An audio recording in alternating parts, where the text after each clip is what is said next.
dalam momentum Sumpah Pemuda ini bagaimana kita melakukan refleksi kembali gerakan-gerakan mahasiswa. Tetapi kita harus berangkatnya dari histori terlebih dahulu, karena pada dasarnya momentum ini tidak terlepas dari histori yang sudah berlalu.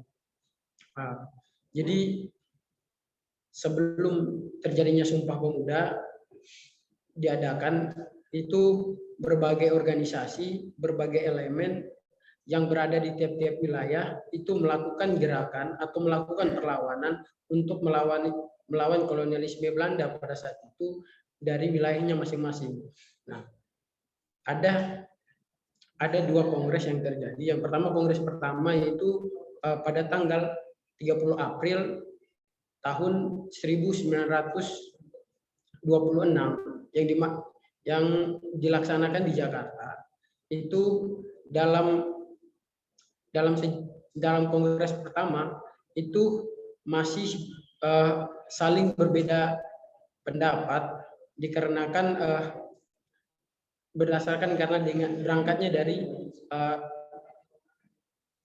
organisasi dan kultur dari organisasi berbeda dan kultur wilayah yang berbeda-beda dan kebudayaan yang berbeda-beda.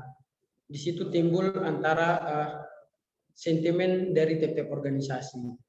Nah, akhirnya di kongres pertama itu tidak mendapatkan suatu diskursus yang bersama, maka dilanjutkan dengan kongres yang kedua pada tahun 1928, tepatnya tanggal 28 Oktober 1928.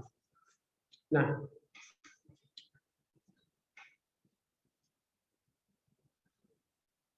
makna Sumpah Pemuda memiliki arti dalam bagi sejarah bangsa ini. Sumpah Pemuda yang dicetuskan pada 28 Oktober tahun 1928 ialah ikrar bertanah air satu, berbangsa satu, dan berbahasa satu, yaitu Indonesia. Sumpah Pemuda ini tercetus dalam Kongres Pemuda tanggal 28 Oktober. Yang dihadiri berbagai organisasi atau berbagai suku, ras, dan budaya, mulai dari Jong Ambon, Jong Sumatera, Jong Batak, Jong Minahasa, dan berbagai organisasi lainnya.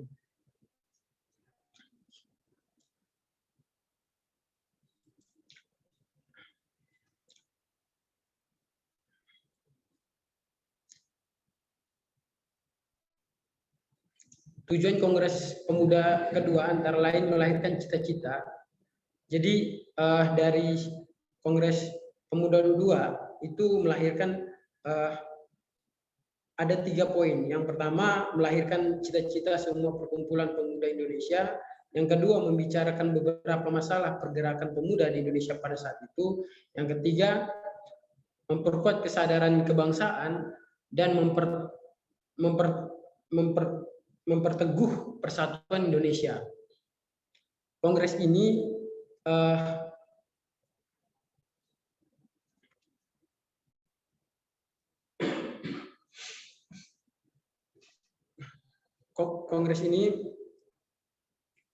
banyak diapresiasi oleh berbagai elemen atau berbagai tokoh-tokoh pada masa itu karena berhasil mempersatukan gerakan rakyat atau gerakan pemuda yang hari ini kita kenal dengan gerakan mahasiswa. Nah,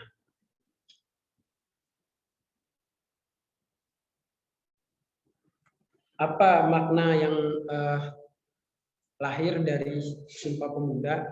Itu ataupun tujuannya membangkitkan, yang pertama membangkitkan jiwa dan sikap nasionalisme pemuda-pemudi Indonesia yang dan seluruh rakyat untuk melawan dan mengusir dan menentang para kolonialisme Belanda pada saat itu. Yang kedua, menkukuhkan dan mempertebal rasa persatuan dan kesatuan bangsa Indonesia. Nah, gerakan pemuda atau gerakan mahasiswa bukan hanya sekedar momentum berakhir pada Sumpah Pemuda saja, tetapi keberlangsungan gerakan atau persatuan gerakan mahasiswa sampai dengan hari ini. Nah, adapun gerakan-gerakan mahasiswa yang dilakukan mulai dari pra kemerdekaan yang dimana kaum muda menculik kaum tua atau menculik Soekarno untuk segera memproklamasikan kemerdekaan. Nah, setelah dari kemerdekaan pun ada gerakan-gerakan yang dibangun oleh mahasiswa, mulai dari kasus Malari, terus 98, kasus tahun 98 itu tidak terlepas dari gerakan-gerakan yang dibangun oleh mahasiswa. Tetapi kita tidak boleh mungkiri bahwa gerakan 98 itu pure gerakan mahasiswa, tetapi melainkan gerakan itu karena ada dorongan-dorongan yang dilakukan oleh orang-orang politik bahasanya, atau elit-elit politik yang menginginkan untuk duduk di bangku istana. Nah, jadi itu bukan hanya pure gerakan mahasiswa, tetapi ada keinginan dari elit-elit politik untuk merebut kekuasaan menjadi nomor satunya Indonesia seperti itu. Nah,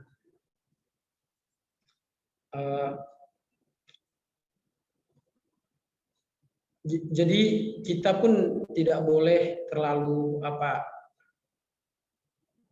terlalu mengidolakan gerakan mahasiswa pada tahun 98. Mungkin kita bisa menciptakan momen yang baru agar momen-momen 98 itu bisa terulang lagi di masanya kita. Nah,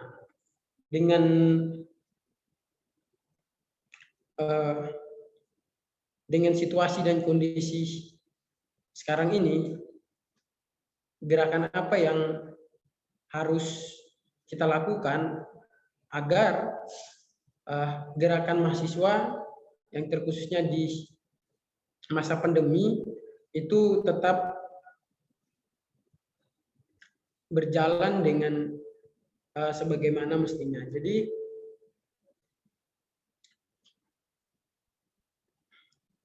di sini yang sering saya diskusikan atau saya lakukan sama beberapa kawan-kawan itu ada 3 tipologi gerakan. Yang pertama, gerakan edukasi, yaitu gerakan diskusi. Yang kedua, agar apa? Gerakan diskusi ini untuk menopang kita agar mengetahui berbagai persoalan atau berbagai kebijakan yang dikeluarkan oleh rezim Jokowi Ma'ruf hari ini. Nah, yang kedua itu gerakan aksi nyata, yaitu gerakan parlemen jalanan. Jadi dari hasil diskusi kita tadi, kita mengimplementasikan dan menyampaikan kepada masyarakat bahwa negara hari ini sedang tidak baik-baik saja seperti itu. Jadi dan yang ketiga, gerakan intelektual. Nah, gerakan intelektual yang dimaksud adalah gerakan dengan melakukan judicial review misalnya, karena negara kita merupakan negara hukum, jadi ada mekanismenya seperti itu. Karena memang yang saya lihat bahwa di era pandemi 2 tahun terakhir, apalagi pasca disahkannya Omnibus Law, gerakan mahasiswa itu mengalami degradasi karena disebabkan ketidakpercayaan kawan-kawan mahasiswa itu terhadap pemerintah. Nah, bagaimana untuk kita meyakinkan kembali bahwa agar gerakan mahasiswa itu bisa berjalan semaksimal mungkin.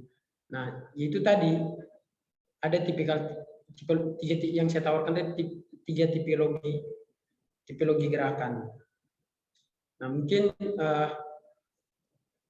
Selanjutnya kita lebih diskusi santai ya, karena saya di sini pun sebagai pemantik saja ya, karena di sini saya pikir banyak yang kawan-kawan yang mahir di dalam gerakan seperti Bang Panji, Bang Rais, Bang Sabto. Mungkin seperti itu moderator, mungkin kedepannya kita lebih diskusi santai saja. Banyak belajar ya. Jadi mungkin sedikit itu pantikan dari saya kembalikan.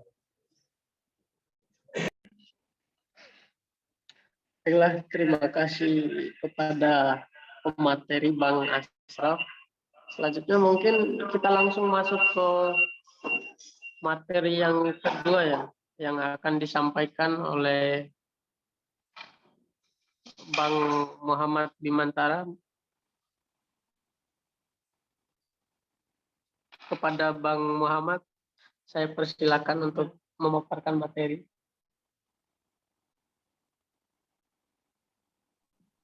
Oke, bismillahirrahmanirrahim. Sebelumnya yang saya hormati kepada kawan-kawan perjuangan, baik di misioner, ada Imam Ali, ada juga Imam Rois ya. Saya banggakan seluruh para peserta yang mungkin kader-kader dari FBE maupun FEB Wahde yang pada kesempatan hari ini atau dari luar yang menyempatkan waktunya. Ba'da salam, innalhamdalillah nahmaduhu wa nasta'inu wa nastaghfiruh wa na'udzu billahi min syururi anfusina wa min sayyiati a'malina may yahdihillahu fala mudilla lahu wa may yudlil fala hadiyalah. Asyhadu an la ilaha illallah wa la syarika lahu wa asyhadu anna Muhammadan abduhu wa rasuluh. Allahumma sholli ala Muhammad wa ala alihi wa ashabihi ajmain, amma ba'du. Puji serta syukur marilah kita panjatkan kepada Allah Subhanahu wa taala karena berkat rahmat karunia serta inayahnya kita pada malam hari ini di malam Senin ya, Ahad malam diberikan kesempatan untuk bertatap muka. Karena ini adalah sebuah anugerah kalau misalnya kita banyak berjumpa dengan orang-orang atau dengan makhluk-makhluk yang tidak seperti kita sebagai bentuk respon atas posisi kita sebagai hamba di muka bumi ini ya, dengan mentadaburi, dengan cara beriman kepada Allah Subhanahu wa taala, dengan menjalankan segala perintahnya, bergerak ya melawan kemunkaran serta beriman kepada Allah Subhanahu wa taala. Tak lupa sholawat serta salam tiada henti-hentinya kepada sang revolusioner sejati yang memberikan peletakan batu pertama tentang dan mengenai ajaran kebenaran, ajaran tauhid yang sampai hari ini kita pun sebagai muslim itu kita praktikkan, kita implementasikan dalam bentuk apa, dalam bentuk tindakan dan dalam bentuk bahkan sampai pikiran sampai tindakan. Seyogianya kita sebagai pengikut Nabi Muhammad selalu mengingat beliau dalam bentuk dan melalui salawat-salawat ataupun dalam bentuk hal-hal lain, menjalankan dan menjadikan beliau sebagai petunjuk, juga sebagai sebagai patron gerakan ataupun patron hidup kita di dunia ini. Sebelumnya ini saya jujur ya agak nggak malu sebetulnya untuk menyampaikan materi mengenai refleksi kritis kaum muda di masa pandemi di hadapan yang dimana saya banyak belajar ini daripada para senior-senior juga yang terlibat di sini. Di antaranya juga sang pemateri yang sebelumnya dari Kanda Asfar, di sini juga ada Imam Ali, juga tadi saya lihat juga ada Kanda Mibo dan juga kawan-kawan yang lain gitu. Tapi ya sebagai ya mungkin dari temanya saja ini cukup berat ya dengan kondisi tadi baru diinfokan tadi siang. Saya mencoba untuk merumuskan semampu saya sebagai manusia ya yang ecek-ecek lah kritisnya gitu. Mencoba untuk tetap mengasah kekritisan itu sendiri. Sebelumnya saya izin share screen ya, teman-teman sekalian.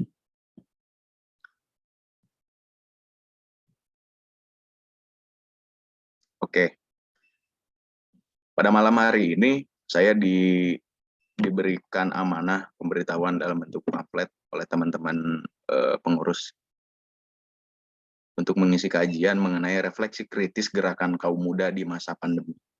Ini merupakan sebetulnya ya, jadinya ini merupakan tema yang menarik karena ada pengklasteran atau ada kategori khusus untuk gerakan kaum muda di mana di masa pandemi itu sendiri. Kalau refleksi itu kan secara sederhana pantulan dari luar yang memberikan getaran ya terhadap ke dalam gitu. Nah, namun yang menarik adalah mengapa ada klasterisasi atau kategorisasi gerakan kaum muda. Tidak hanya pandemi untuk waktu ya, temporal yang menunjukkan waktu, tapi ada kategorisasi kaum muda. Nah, ini yang menarik, yang tidak terlepas dari sejarah terutama di Indonesia ya untuk gerakan kaum muda itu sendiri. Karena kalau kita tarik sebelum ke kebangkitan Indonesia ya kawan-kawan sekalian, kalau misalnya kita tarik ke sebelum Indonesia merdeka, gerakan yang timbul atau gerakan yang ada di bumi Nusantara atau di bumi Hindia ini bukan merupakan gerakan kaum muda, tapi gerakan masyarakat, gerakan inlander atau gerakan pribumi. Tidak ada kategori khusus. Namun setelah ada beberapa dentuman atau beberapa momentum yang terjadi di Hindia Belanda yang sekarang menjadi Indonesia ini, nah ini muncullah ke permukaan bahwa gerakan yang diinisiasi oleh orang yang memiliki umur masih remaja ya, masih muda, itu adalah kaum muda dengan istilah tersebut yang memiliki maknawi atau yang memiliki ruang lingkup tertentu dalam lini gerakannya itu sendiri.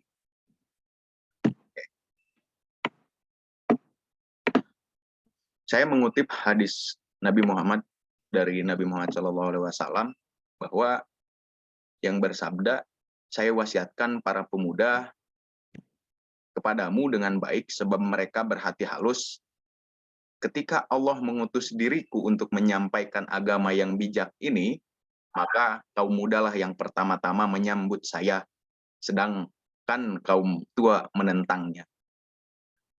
Tentu ini agak relate ya, ini agak berkesinambungan kalau misalnya kita pernah dengar apa yang terjadi di tahun 1945 yang terjadi di Indonesia, perdebatan atau pertentangan antara kaum muda dan kaum tua gitu. Begitupun yang Nabi Muhammad wasiatkan gitu, ataupun begitupun yang Nabi Muhammad sabdakan bahwa kaum muda. Dari hadis ini kita bisa menangkap beberapa perspektif atau beberapa poin. Yang pertama, kaum muda ini memiliki memiliki peran atau memiliki sesuatu yang ada di dalam dirinya yang berhati halus.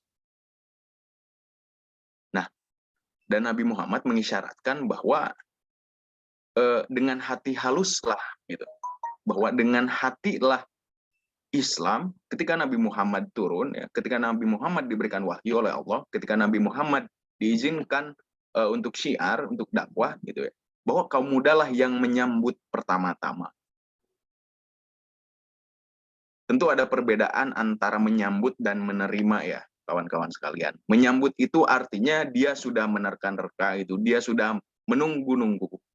Berbeda dengan menerima. Menerima itu artinya ada usaha sebelumnya yang sampai pada akhirnya usaha penolakan sebelumnya yang sampai pada akhirnya oke, saya menerima, saya membuka atas kebenaran dari Nabi Muhammad itu sendiri. Tapi lain hal untuk kaum muda ini, dalam hadis Nabi Muhammad pun mengucapkan bahwa kaum muda itu memiliki hati yang halus. Dengan hati yang halus itu sendiri, dialah yang menyambut kebenaran itu sendiri. Tentu ini kan ada kategori juga ya. Dengan apa? Sedangkan kaum tua menentangnya. Nah, ini pertentangan antara kaum muda dan kaum tua ya, ternyata bukan hanya dirasakan dan ternyata bukan hanya ada di Indonesia saja, sejarah Indonesia saja. Bahwa di dalam sejarah Islam pun demikian. Terdapat beberapa lini, terdapat beberapa terjadi bukan perpecahan, tapi kategorisasi untuk kaum muda dan kaum tua. Kalau misalnya kita ambil ke BPS kan disebut muda itu, kaum muda itu sampai umur 30 misalnya. Lain hal ya sama zaman Nabi Muhammad mungkin ini sampai umur berapa. Tapi kalau misalnya kita apa ya ambil garis simpul misalnya disebut kaum muda itu sampai berumur 30-an, ya artinya di masa tersebutlah gitu. Orang-orang yang sampai berumur 30 tahun itu adalah orang-orang yang menerima kebenaran, sedangkan yang kaum tua menentangnya. Nah, ini pertanyaannya kenapa kaum tua yang sangat menentang? Tentu ini ada perbedaan ya antara kaum muda dan kaum tua dalam bukan dari sisi bukan dari sisi fisik, tetapi dari sisi penjiwaan dan dari sisi pendalaman diri antara kaum muda dan kaum tua. Secara sederhana misalnya kita sering mendapatkan, kalau kita kontekstualisasikan di kehidupan sehari-hari ya, kita sering mendapatkan perbedaan pertentangan yang terjadi antara kita dengan orang tua misalnya, atau kita dengan dosen, atau pandangan kita dengan misalnya pemateri seminar atau pemateri kajian yang mungkin itu tua ya. Mengapa demikian? Karena ada perbedaan-perbedaan tertentu gitu. Yang dibedakan dengan apa? Dibedakan dengan potensi yang dimiliki gitu. Penguatan potensi yang dimiliki. Nah, bahwa potensi yang dimiliki kaum muda itu ada 4 hal. Yang pertama itu adalah intelektualitas. Yang kedua adalah emosional. Yang ketiga adalah spiritualitas. Dan yang terakhir itu adalah fisik. Gitu ya. Nah, kalau misalnya kita bedah kawan-kawan sekalian, bahwa intelektualitas, emosi, dan fisik itu dimiliki oleh manusia ya pada umumnya. Tapi ada penghususan, ada penghususan untuk pemuda atau untuk kaum muda tadi. Mengapa demikian? Karena di masa muda lah gitu, manusia mencoba untuk menggali potensi dirinya, manusia mencoba untuk memperdalami apa yang ada di dalam dirinya, dan di masa muda juga manusia itu mencoba untuk mencabik-cabik sampai dia menemukan bahwa inilah diri saya yang diaktualisasikan dalam nanti kita masa tua. Makanya tadi ada perbedaan antara kaum muda dan kaum tua.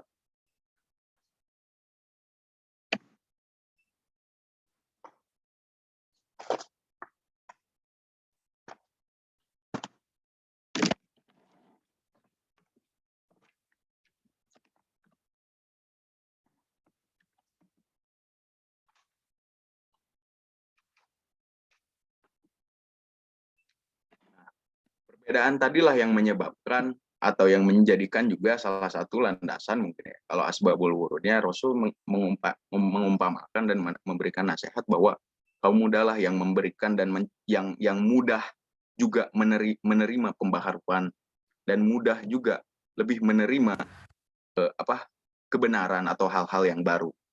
Yang dimana dari intelektual, emosional, spiritual, dan fisik tadi dimanifestasikan dalam bentuk-bentuk tertentu. Misalnya dari intelektualitas sendiri, tadi juga dari Kanda Aswar juga banyak menyampaikan beberapa metode dalam penguatan intelektualitas tadi, salah satunya dengan cara memperkuat literasi dalam bentuk apapun ya. Literasi hari ini tidak hanya dalam bentuk diskusi dan juga menulis, tapi mendengarkan hal-hal yang sifatnya dapat mempertajam dan mengasah intelektualitas. Itu pun salah satu alat untuk mempertajam atau memperkuat literasi kita juga sebagai anak muda ya, atau kaum muda.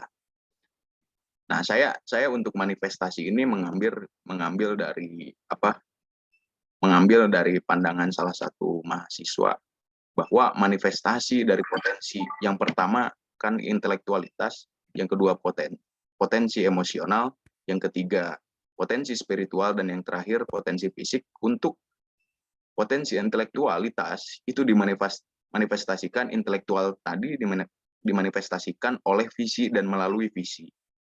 Visi artinya bukan hanya pikiran gitu, tapi visi itu dengan melihat mata pikiran dan mata hati. Nah, sungguh dari ketiga ini mungkin intelektualitas lah yang apa ya, yang memiliki cara dan treatnya sendiri untuk apa? Untuk diasah terus ya. Untuk potensi itu digali terus ya, diasah terus. Nah, ada yang kedua, manifestasi dari potensi emosional. Manifestasi emosional itu dimanifestasikan dalam bentuk gairah. Gairah ini tidak bentuknya itu apa ya? Bentuknya itu mati, tergantung bagaimana mengendalikannya, tergantung bagaimana menggunakannya. Sorry, bukan mengendalikan, tapi menggunakannya.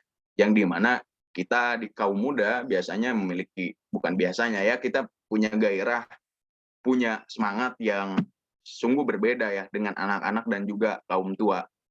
Makanya kalau misalnya apa ya, kalau misalnya di kajian-kajian atau di dakwah-dakwah bicara soal stop menjaga nafsu, hawa nafsu, menjaga emosi, itu biasanya ada di kajian-kajian atau dakwah-dakwah yang isinya anak muda gitu. Kenapa? Karena di anak muda lah itu perasaan menggebu-gebu, gairah itu bergejolak terus, makanya perlu direm gitu. Makanya perlu diperhatikan.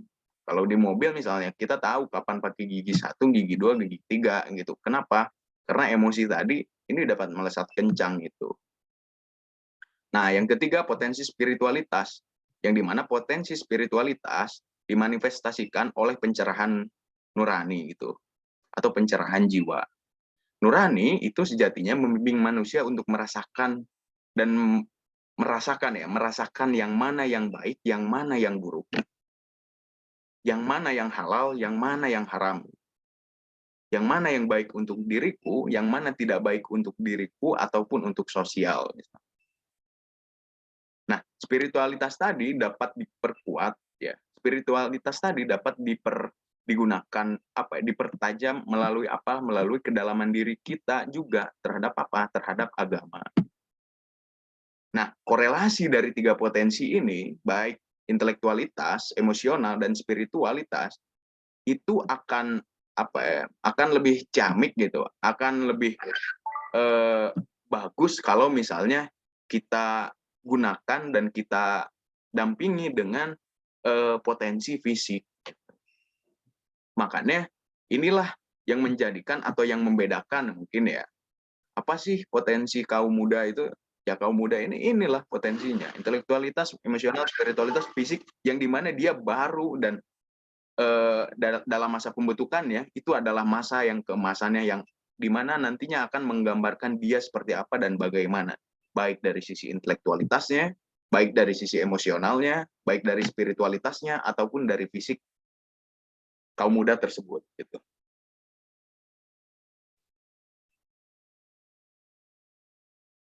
Nah, berbicara mengenai kaum pemuda tadi, setelah kita tahu ya bahwa kaum muda atau pemuda ini adalah orang yang bergairah, orang yang nafsu gitu, orang yang menggebu-gebu untuk mempertajam ya. Kalau kita kalau kita idealkan orang yang menggebu-gebu untuk mempertajam intelektualitas gitu, orang yang menggebu-gebu untuk menyeimbangkan emosional, orang yang menggebu-gebu untuk mempertajam spiritualitas dan menguatkan fisik misalnya, itu digambarkan dan direfleksikan dalam bentuk apa yang terjadi dan yang dilakukan oleh kaum muda. Apa sih yang pernah dilakukan atau yang sudah dilakukan oleh kaum muda, terutama di Indonesia atau misalnya di dunia ya. Umumnya di dunia dan terkhusus di Indonesia. Tentu ini menjadi salah satu salah satu gambaran garis panjang yang terjadi dan sampai hari ini pun kita rasakan impact-nya.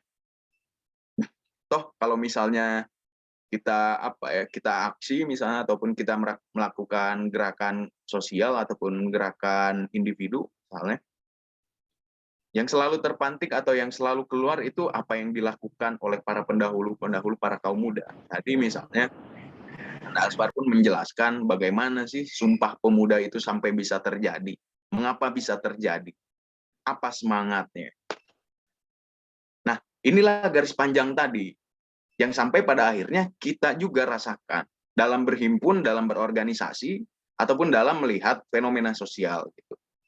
Nah, kalau misalnya teman-teman tahu ya, ada beberapa momentum-momentum besar yang terjadi di Indonesia yang berkaitan dengan gerakan yang diinisiatori atau yang dilakukan oleh kaum muda Indonesia. Sebetulnya dari Hindia Belanda sampai menuju Indonesia. Nah, ada beberapa hal. Yang pertama adalah dengan berdirinya Budi Utomo oleh mahasiswa farmasi ya. Organisasi perjuangan pemuda pertama di Hindia yang memiliki semangat kemerdekaan gitu. Yang memiliki semangat kemerdekaan yang berkecimpung di gerakan sosial pertama di Hindia ya, karena sebelum Indonesia merdeka. Ada yang kedua, momentum kedua, tahun 1928. Perhimpunan pelajar-pelajar Indonesia yang mendorong persatuan sehingga terlahirnya Sumpah Pemuda.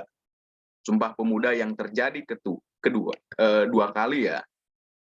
Karena yang pertama Sumpah Pemuda itu keluar atau menjadi sebuah momentum besar ya, sebuah momen di mana kaum muda menyatakan bahwa Indonesia itu bersatu. Bahasa kita adalah bahasa Indonesia. Bahasa kita adalah bahasa Indonesia. Bangsa kita adalah bangsa Indonesia. Itu di momentum apa? Di momentum Sumpah Pemuda yang dimana diinisiatori oleh beberapa kaum muda, para intelek yang di masa itu concern untuk memerdekakan Indonesia. Tahun 1928. Dari gerakan siapa? Itu dari gerakan kaum mudanya lah gitu. Di antaranya di dalamnya itu ada W.R. Supratman kalau kawan-kawan tahu. Ada Amir Syarifuddin dan kawan-kawan yang lain. 9 kalau tidak salah. Nah, setelah tahun 1928 dari gerakan kaum muda ya.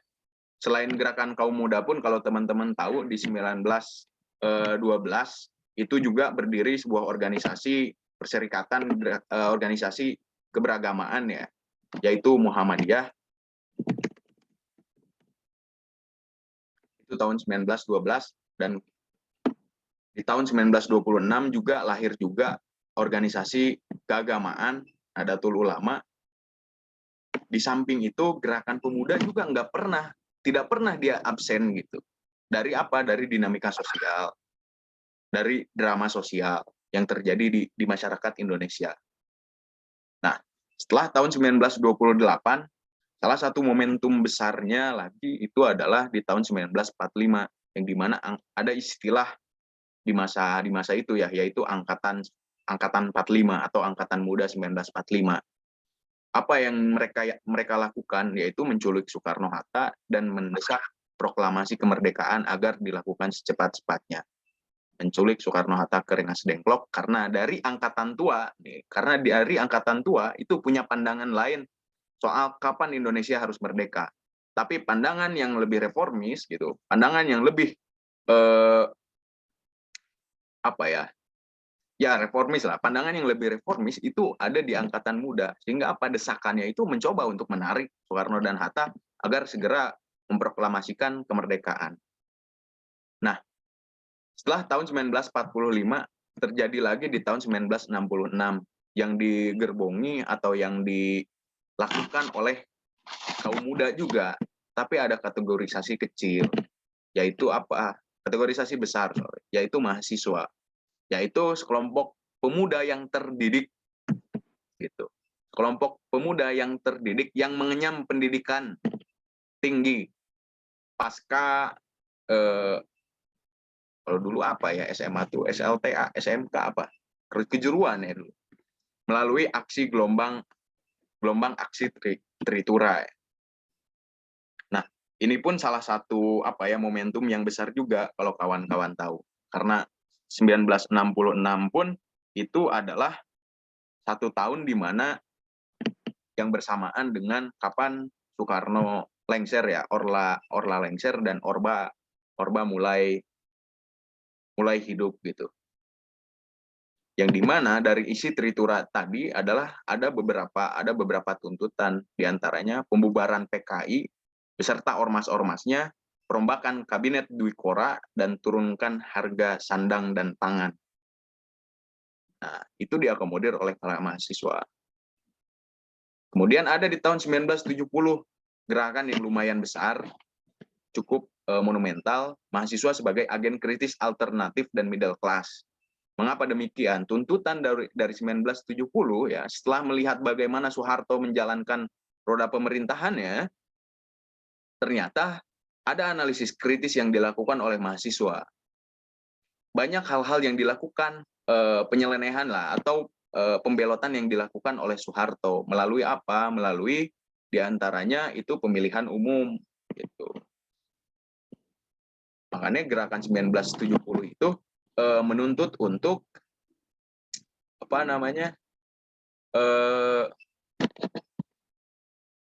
kotak kosong ya, untuk kotak kosongkan kotak pemilu itu.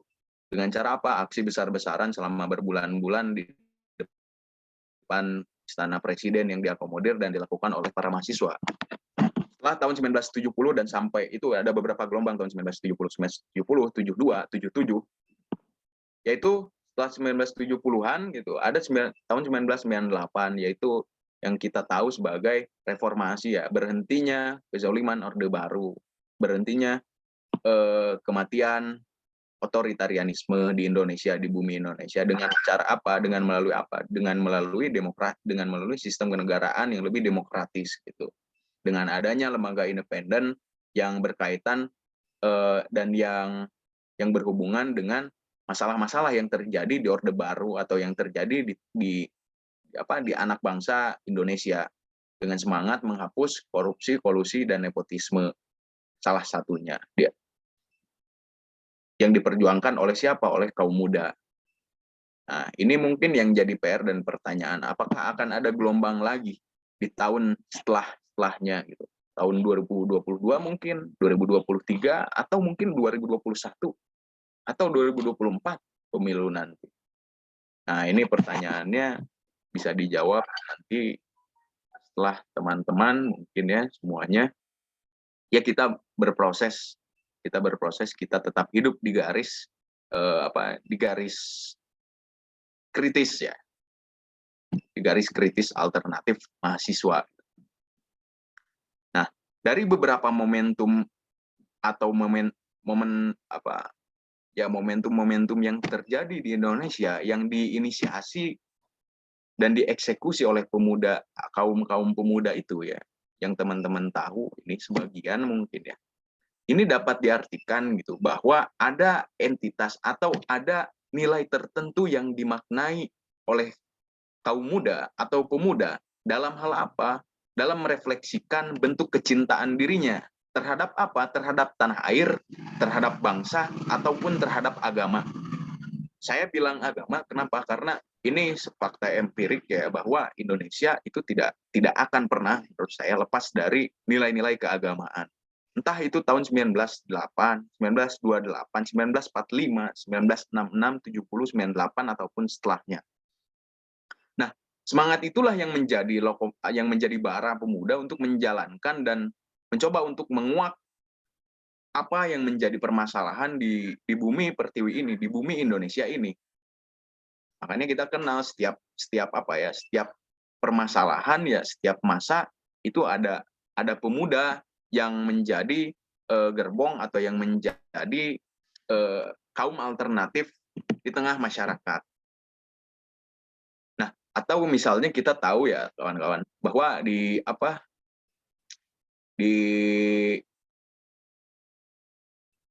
ada pembagian tiga klaster di negara dalam teori sosial politik. Yang pertama itu ada incumbent, sosial politik modern ya. Incumbent, yang kedua itu oposisi, dan yang ketiga adalah kaum kritis. Incumbent adalah dia yang menjalankan otoritas atau dia secara sederhana dia adalah penguasa kekuasaan. Oposisi adalah dia kaum atau orang yang belum menang dalam pusaran atau dalam arus demokrasi gitu. Dan yang terakhir adalah kaum kritis. Kaum kritis ini siapa? Adalah orang yang tidak punya keberpihakan terhadap politik, tapi dia mencoba untuk menggali, menganalisa secara objektif permasalahan ataupun fenomena yang terjadi, fenomena sosial, fenomena ekonomi, fenomena politik, ataupun fenomena-fenomena yang lain. Nah, dari yang kita tahu ya, doktrin-doktrin mahasiswa misalnya, doktrin-doktrin kaum muda sekarang sebagai agent of change, social control, iron stock misalnya, itu kan menarasikan, mencoba mengarahkan bahwa mahasiswa atau pemuda ini adalah agen kritis gitu, agen kritis alternatif yang dicoba, yang diarahkan untuk menjadi apa? Menjadi kaum alternatif di Indonesia itu sendiri. Makanya kenapa hal-hal yang terjadi, momentum-momentum besar ini diinisiasi dan dilakukan oleh pemuda. Kemana kaum tuanya gitu? Kaum tua kalau misalnya kita berkaca dari sini, ini adalah ekstrimnya adalah musuhnya kaum muda gitu. Dari yang dilihat ya beberapa hal. Nah, ini pun sejalan ya, semangat kita dalam bergerak ya. Baik di organisasi, baik untuk negara, baik untuk agama, ataupun baik untuk diri sendiri, ini tidak terlepas dari namanya nilai-nilai agung atau nilai-nilai yang dijadikan sebagai pegangan kita sebagai makhluk ataupun sebagai manusia di muka bumi ini. Nah, makanya dari semua gerakan atau dari semua yang dilakukan oleh pemuda, ada beberapa nasihat ataupun ada beberapa hal yang coba dibatasi ya. Meskipun pemuda ini berkiprah A, B, C, D sampai Z, dia terbang, dia melakukan reformasi, dia melakukan revolusi, dia melakukan apapun gitu. Ada antisipasi atau ada mitigasi yang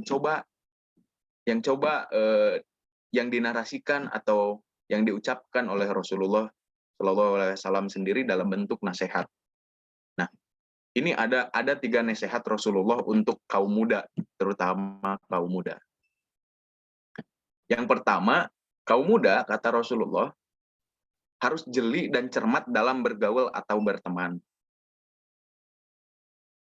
Mengapa demikian? Ya, sesederhana misalnya kalau teman-teman pasti pernah dengar ya, kalau teman-teman bergaul atau berteman dengan tukang parfum ya kan, bakal akan tercium kan wanginya. Tapi lain halnya kalau misalnya kita bergaul dengan tukang sampah misalnya. Lain hal kalau misalnya kita bergaul dengan tukang angkat kotoran kuda misalnya. Di jalanan, orang-orang yang ada di Bantar Gebang misalnya, Bekasi, itu kan bakal kebawa juga baunya. Nah, pentingnya, maksud Rasulullah ya, pentingnya berteman itu sesederhana itu sebetulnya. Bisa disederhanakan dalam bentuk itu. Bahwa saat di masa muda, manusia itu cenderung lebih mudah menerima atau dipengaruhi oleh sesuatu yang ada di luarnya. Berbeda dengan kaum tua. Dia sudah selesai dengan urusan yang lain mungkin ya, di luar dirinya.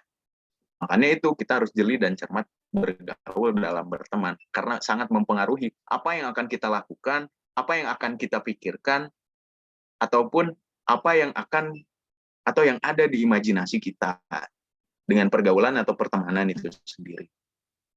Yang kedua, perbaguslah akhlakmu terhadap manusia. Kalau kata Cak Nur kan, the end of education is character ya. Berhentinya edukasi atau finishnya edukasi itu adalah karakter atau akhlak. Kenapa akhlak? Karena akhlak, kalau kata Cak Nur, kalau kata Cak Nur itu taruhlah di ruang tamumu. Akhlak itu ruang tamu, pikiran, hati, dengki dan sebagainya itu di dapur aja gitu. Bahwa apa yang kita pertontonkan, apa yang kita keluarkan itu adalah akhlak. Dan akhlak seperti apa? Akhlak yang kita kenal sebagai akhlakul karimah ya, akhlak yang bagus. Tapi Rasulullah menekankan bahwa perbaguslah akhlakmu terhadap manusia. Meskipun kita punya 4 potensi tadi ya. Meskipun kita punya potensi tadi, tetap jeli dan cermatlah dalam bergaul, tetap berbaguslah akhlak terhadap manusia yang lain tanpa terkecuali. Dan yang terakhir, jagalah lisanmu, kata Rasulullah SAW. Karena yang sangat mudah mempengaruhi dan dipengaruhi manusia itu oleh potensi-potensi dalam dirinya ya tentunya. Ya, kalau misalnya dalam potensinya misalnya panca indera ya, dan di panca indera sendiri ada penekanan dari buku yang pernah saya baca bahwa mata dan pendengar dan telinga lah alat panca indera yang sangat yang dimana orang lebih mudah menerima sesuatu ataupun orang lebih mudah juga untuk menyampaikan sesuatu. Karena dari kedua itu adalah sumber pengetahuan ya. Dari kedua itu juga sumber ilmu juga. Makanya jagalah gitu. Jagalah lisanmu diantaranya. Bagaimana yang diucapkan oleh sahabat Rasul Ali bin Abi Thalib juga berkata, lidah adalah tolak ukur yang diremehkan oleh kebodohan dan diunggulkan oleh akal. Lidah adalah tolak ukur yang diremehkan oleh kebodohan dan diunggulkan oleh akal. Itu nasihat atau apa yang diucapkan oleh Ali bin Abi Thalib. Nah, dari beberapa hal tadi ya, Rasulullah SAW pun menilai dan melihat ada apa ya? Ada penggambaran khusus sebelum berkata, ini menurut saya, bahwa ada hal-hal tertentu yang hanya dimiliki atau dimiliki oleh anak muda. Semangat giroh dan gairah tadi, semangat intelektual tadi, semangat spiritual tadi, semangat emosional tadi, dan semangat fisik tadi. Meskipun kita bisa memaksimalkan, tapi Rasulullah memberikan rem gitu. Rasulullah memberikan gigi-gigi kalau dalam mobil ya. Harus apa sih anak muda harus tetap jeli dan cermat gitu dalam bergaul. Harus tetap perbaguslah akhlakmu terhadap manusia. Harus tetap jagalah lisanmu. Makanya kita tahu bahwa sahabat-sahabat Rasul atau orang-orang yang belajar ke Rasul itu bukan hanya saja orang yang cerdik dan cermat dalam pikirannya, tapi juga bagus dalam tindakannya, tapi juga indah dalam perilakunya. Karena yang diajarkan Rasul atau yang dibina dalam pembinaan Rasul itu mengedepankan dan berakhir sampai pengajarannya sampai tataran akhlak atau tindakan yang dilakukan oleh para pembinaan anak-anak binanya gitu. Dan pola proses pembinaan yang dilakukan Rasul pun itu dilaksanakan dan dilakukan ketika sahabat-sahabat Rasul itu di masa belia ya atau masa kecil. Misalnya seperti ada Ali bin Abi Thalib itu dibina sejak umur 8 tahun. Zubair bin Awam dibina dari umur 8 tahun. Arkom bin Abi Arkom dibina dari umur 16 tahun. Ja'far bin Abi Thalib dibina dari umur 8 tahun. Utsman bin Affan dari umur 17 tahun sampai Zaid bin Haritsah mungkin dibina pada umur 20 tahun. Itulah yang dilakukan Rasul, bahwa proses ataupun yang untuk menguatkan dan mempertajam potensi anak manusia itu dilakukan ketika kapan? Ketika pemuda atau ketika masa muda tadi atau di masa kita berada di fase umur sampai sebelum 30 tahun. Dengan penguatan potensi apa? Intelektualitas, emosionalitas, spiritualitas, dan fisik gitu. Nah, makanya tadi sejarah panjang juga di Indonesia ataupun dunia yang kita tahu banyak dilakukan oleh para pemuda di dunia. Misalnya kita tahu bagaimana Muhammad Al-Fatih atau Sultan Mahmud II melakukan pembukaan ya ke Konstantinopel atau Futuh Konstantinopel di umur 21. Atau misalnya Imam Al-Ghazali di umur 17 banyak mengeluarkan buku yang dimana jumlah halaman yang beliau keluarkan itu lebih banyak dibandingkan jumlah hari di umurnya. Ataupun di di Indonesia sendiri, bagaimana Budi Utomo itu bisa tercipta, oleh siapa itu? Tadi juga, siapa pemerkarsa Sumpah Pemuda, siapa yang melakukan reformasi, dan sebagainya. Hingga Hasan Albana berkata bahwa sejak dulu hingga sekarang, pemuda merupakan pilar kebangkitan dalam setiap kebangkitan. Pemuda adalah rahasia kekuatannya. Dalam setiap fikroh, pemuda adalah pengibar panji-panjinya. Gitu. Nah, tetapi setelah kita mengetahui ya bagaimana pemuda, setelah kita mengetahui mungkin ruang lingkup atau apa yang secara historis, secara nilai, dan juga penguatan dari sisi Islami, yang menjadi soal mungkin bagaimana atau apa yang harus dilakukan kaum muda di masa pandemi ya, atau di masa transisi yang era serba digital ya. Kalau misalnya pandemi kan artinya 2 tahun ya, tapi saya coba maknai atau saya coba gali ya dari perspektif bahwa pandemi ini artinya masa di mana manusia harus mencoba untuk mengadaptasikan dirinya dengan hal-hal yang berbau atau berkaitan dengan teknologi atau era digital atau revolusi 4.0. Nah, saya ingin menampilkan sebuah teori dari yang berkembang di Eropa pada masa pasca industri, namanya yaitu teori New Social Movement Theory. New Social Movement Theory adalah teori yang berkembang di Eropa pada masa pasca industri. Teori ini hadir saat isu-isu mengenai aspek humanis, kultural, dan non-material sedang berkembang di Eropa. Nah, New Social Movement Theory ini lahir juga setelah pertentangan mengenai atau dialektika mengenai kelas itu tidak terlalu familiar atau tidak terlalu trending mungkin ya. Makanya teori ini sebetulnya lahir di masa-masa seperti itu. Terdapat beberapa karakteristik dalam New Social Movement Theory, yaitu yang pertama, gerakan sosial yang bersifat transnasional, di mana isu dalam negara tertentu menjadi permasalahan global. Kurang apa lagi, misalnya COVID terjadi, pandemi terjadi di Cina gitu, tapi getarannya sampai ke Indonesia, tapi turbulensinya sampai ke Indonesia. Atau misalnya, kalau teman-teman main kripto nih, kalau teman-teman misalnya main keuangan digital misalnya, gimana pengaruhnya tweet Elon Musk atau tweet Donald Trump dulu ya, bagi global gitu, atau bagi dunia.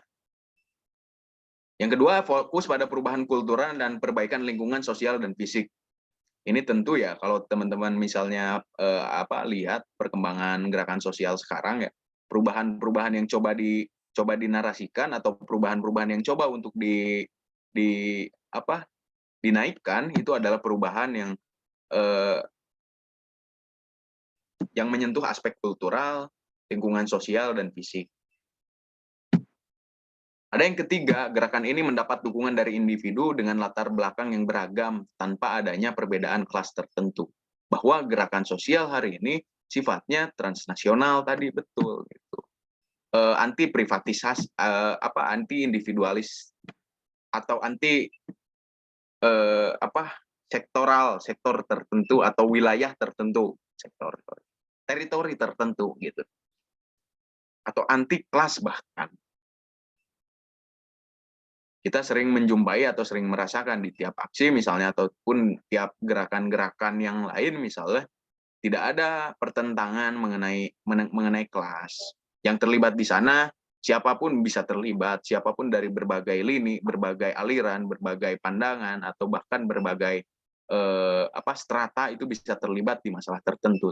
Karena yang menjadi soal bukan masalah kelas atau masalah kaum, tapi yang menjadi soal itu yang menjadi soalnya itu isu itu gitu, yang datang bukan dari kaum atau bukan dari klaster tertentu.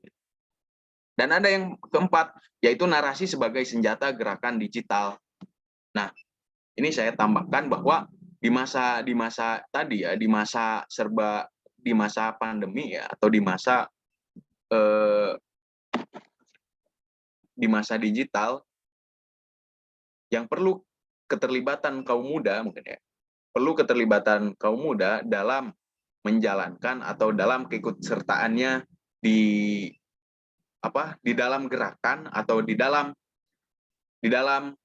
eh, perkembangan masyarakat sekarang yang tidak bisa dijauhkan dari namanya teknologi ya, atau lebih diperkecil lagi tidak bisa dijauhkan dari namanya sosial media atau dari namanya gadget, yang dimana saya memegang gadget, saya memegang dunia katanya, bahwa apa yang bisa dilakukan yaitu terus mengulang-ulang narasi, terus membuat narasi, terus menghidupkan narasi.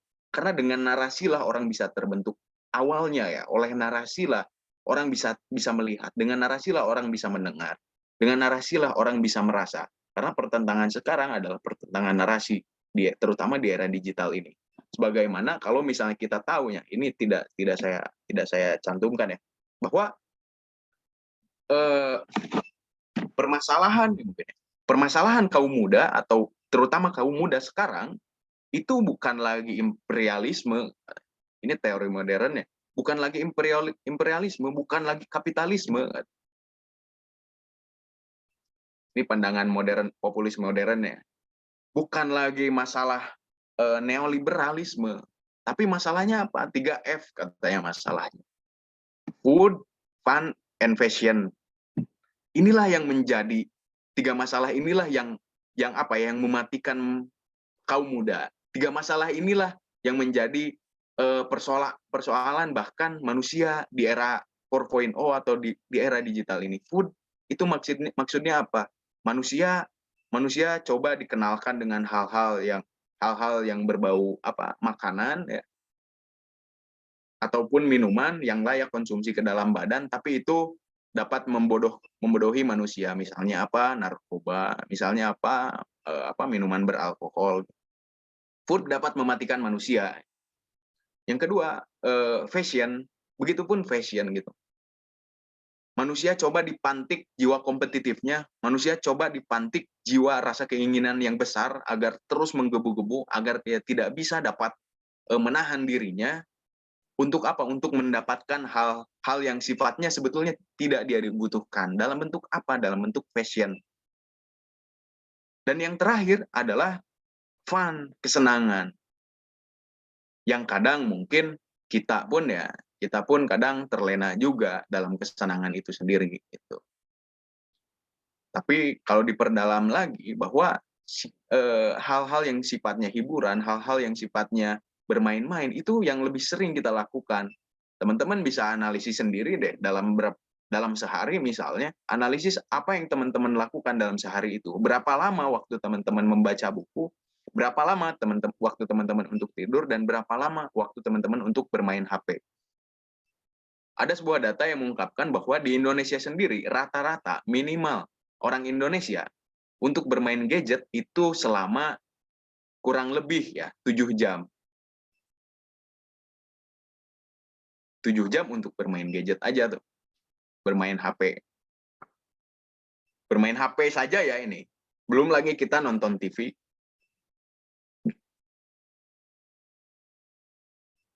Belum lagi kita main-main misal. Motor-motoran atau apa misal. Coba bayangkan misalnya dengan kondisi masyarakat yang dibumbui oleh makanan ya, dibumbui dengan hal-hal makanan yang dapat membodohi gitu ya. Dapat menjadikan manusia tidak memperkuat atau mempertajam potensinya, terus manusia yang coba untuk diolah menjadi zombie ya, agar terus meraba-raba, terus mendekati fashion yang sifatnya yang sebetulnya tidak dibutuhkan ya, dan coba untuk dipantik rasa keinginan manusia secara besar-besaran, dan juga manusia yang coba untuk dinina-bobokan oleh kesenangan-kesenangan yang sebetulnya tidak berguna atau tidak bermanfaat gitu. Dalam kondisi itu, coba apa yang sekiranya bisa kita lakukan? Apa yang sekiranya bisa kita gunakan dengan baik? Untuk apa? Untuk melawan ya. Kalau pemuda kan gitu, untuk melawan, untuk kontra narasi gitu. Untuk resisten terhadap 3 hal tadi. Nah, ini pendekatannya sangat banyak ya, tapi bukan di waktu ini mungkin. Teman-teman pun tahu beberapa hal yang bisa dilakukan, bisa dengan cara banyak gerakan ya, gerakan digital ataupun gerakan secara langsung untuk menumpas atau untuk melawan 3 masalah sosial tadi, food, fashion, and fun. Yang kadang ini pun dekat dan sangat lekat dengan kita sebagai kaum muda itu sendiri. Nah, makanya narasi yang mungkin sekarang keluar itu selalu sifatnya itu sifatnya itu muhasabah diri pemuda nih. Bukan berarti muhasabah tidak baik, tapi kan secukupnya kalau kata Hindia. Muhasabah yang berkepanjangan gitu. Akhirnya kita lupa untuk bergerak, kita lupa untuk berpikir. Muhasabah maksudnya apa? Saya ternyata masih suka makanan, saya masih terlena sama makanan food tadi, saya masih terlena sama fashion tadi, saya masih suka dengan fun tadi. Akhirnya kita mengambang saja terus hingga lupa. Tapi kan tidak itu tentunya yang diharapkan oleh kader HMI ya, seharusnya. Begitupun untuk saya juga. Bahwa yang kita lakukan adalah mencoba untuk mengembalikan apa yang seharusnya ada atau apa yang seharusnya terjadi di mana di muka bumi ini, di Indonesia ini. Agar terwujudnya tatanan masyarakat yang diridhoi oleh Allah Subhanahu wa taala. Apakah dengan tidak keterlenaan tadi itu dapat menggambarkan atau menarasikan bahwa itulah yang diridhoi oleh Allah? Tentu tidak ya. Dari sisi itu kan kita artinya bisa tahu dan kita tahu bahwa apa yang seharusnya kita lakukan atau apa yang harusnya kita bergerak untuk apa gitu sebagai kaum muda itu sendiri. Karena teori masalah 3 masalah ya atau tiga musuh kaum muda, 3 musuh tadi itu adalah teori yang dikembangkan khusus untuk gerakan sosial yang dilakukan oleh kaum muda ya. Terutama di masa digital atau di masa revolusi industri 4.0. Nah, untuk terakhir mungkin saya ingin ada sebuah kutipan yang saya baca. Ia memanfaatkan masa muda sebelum datangnya masa lemahnya atau tua. Masa sehat sebelum masa sakitnya, masa lapang sebelum masa sempitnya, masa terang sebelum masa gelapnya. Saya ulang, ia memanfaatkan masa muda sebelum datang masa lemahnya, masa sehat sebelum sakitnya, masa lapang sebelum sempitnya, dan masa terang sebelum masa gelapnya. Kembali lagi kepada Allah, semoga Allah tidak menjadikan kita atau semoga Allah tidak menggiring atau menempatkan kita di golongan atau di kaum yang disebutkan yang ditakutkan oleh Nabi Muhammad SAW, tapi kita adalah kaum pemuda, semoga yang dapat memanfaatkan masa mudanya, yang dapat mengoptimalkan dan juga dapat menghidupkan sisi-sisi yang dimiliki oleh kaum muda itu sendiri. Mungkin cukup sekian dari saya, kurang lebihnya mohon maaf. Seperti juga apa yang disampaikan oleh Kanda Asfar ya, lebihnya mungkin sesi diskusi sebetulnya sih, ngobrol santai saja, karena saya juga banyak tidak tahunya. Mungkin cukup sekian ya moderator, saya kembalikan kepada moderator. Baik, kepada Imam Bimantara Muhammad yang telah menyampaikan materi, saya ucapkan terima kasih. Baik, di sini saya ingin memaparkan sedikit pemahaman ya terkait materi-materi yang telah diberikan sama pemateri 1 dan 2. Baik, dari pemateri pertama Bang Asfar menjelaskan bahwa kaum muda selalu mengambil peran dalam setiap dinamika perjalanan bangsa, khususnya bangsa Indonesia, dan itu tercatat oleh sejarah hingga hari ini. Namun setelah reformasi, gerakan kaum muda seperti mengalami degrasi. Hal itu nampak dari gerakan kaum muda. Mahasiswa hari ini yang aksi-aksinya lebih banyak di media sosial daripada di lapangan bermasyarakat. Kemudian pemateri kedua, Imam Bima menyampaikan, kaum muda adalah kaum yang memiliki potensi, memiliki potensi lebih daripada kaum tua, secara intelektual, emosional, spiritual, dan fisik. Adapun di era industri hari ini, kaum muda pun dihadapkan dengan teknologi media sosial yang sangat lekat dalam kehidupan sehari-hari, sehingga narasi yang berkembang, jika kita perhatikan, cenderung sebatas yang apa ia baca saja dan konsumsi di media sosial saja. Baik, mungkin itu saja sih sedikit pemaparan dari saya. Mungkin dari teman-teman ada yang ingin bertanya dan juga mempunyai pemaparan lain, kita bisa diskusikan melalui open mic dan room chat. Pada teman-teman yang ingin bertanya, saya persilakan.